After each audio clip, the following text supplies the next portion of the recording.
everyone, welcome back to Just Being Bookie. But if you're me, I saw you just like 30 seconds ago because I'm moving on because I've been recording multiple videos today. As you can see by the cover and the title, today is going to be a review of Wings of Fire: The Lost Heir, second book in the Wings of Fire series, and I'm going to stop whacking this around because it's not like you can see it any better that way. This will be spoiler free. Tomorrow I will be posting a spoiler alert. At least I believe so. I believe that there's several things that I could talk about that involve spoilers.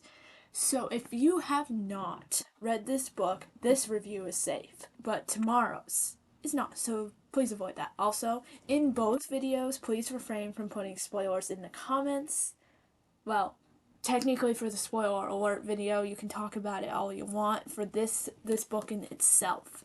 However, if I mention anything about the next books or curiosity or anything like that, please refrain from keeping any of that information in the comments. Not only just for me, which is just a general thing, but like for anyone else that may be having just read the second book in the series and wouldn't really want to be spoiled on the rest of everything yet. Anyway, moving on to my review of this book. So to start, it didn't really take me that long to finish, because if you were here last week, you know that I got the third and the fourth book for Christmas, and basically started this as soon as I did, because I hadn't started the second book yet, and I was like, I need to get to it so I can get to the third and the fourth. And so, yeah, it was really good. I don't know how to say that name, but they do a really good job in writing and creating worlds and characters, which obviously, or most likely, if you are watching this, you already know because you've read the first book. I think I have a review of that one on my channel too. So if I remember, I will link it in the description or up here if I remember how to do that. Anyway, so if you haven't read the first book, definitely recommend that. Back to the second book. Really good. They did a very good job in, like, I would say character development, though technically it would be more considered dragon development if you want to get specific.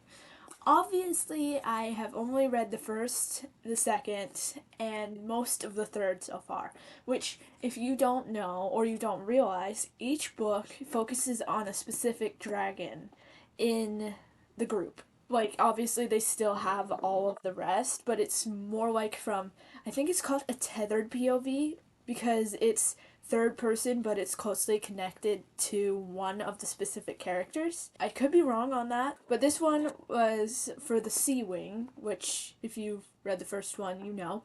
And so it was about her a lot, which I don't think it's a spoiler to say her name. Her name is Tsunami, because you'd be seeing it.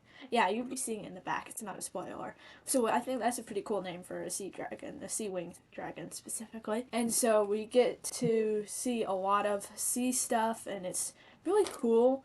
And there's a lot of details to each dragon and each dragon species in this series. It's like the attention to detail is crazy. Like, it's really good. And plot twists and reasonable antagonists. I wouldn't call them like enemies necessarily. I mean, there is basically a war between the dragons going on at this point, but it's not the same type of thing that you would normally see in a fantasy series. Like, it is, but it is not at the exact same time. Really good on that. It's definitely worth, if you've read the first book and you're not sure if the second book will do it justice, or if you want to risk it, or just anything like that. You're just not sure if it will continue it. Well, it certainly does, and the third book does too so far. I mean, I haven't read the last 95 pages, but I've read everything but.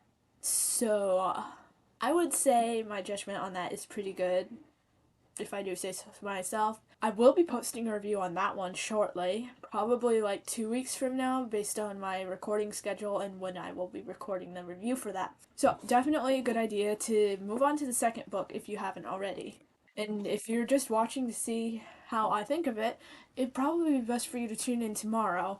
Or if it's past tomorrow, go to my channel and see the video right after this, or I'll try and link it in the description after I post it. of the spoiler alert one where we can talk a little bit more about the details and go even further into it. However, I think that's all I have for you guys with the spoiler-free review of Wings of Fire: The Lost Heir. I hope you guys enjoyed this. If this helped you figure it out, or if you just enjoyed watching this, let me know down in the comments. I hope to see you guys again, and I will see you next week. Bye!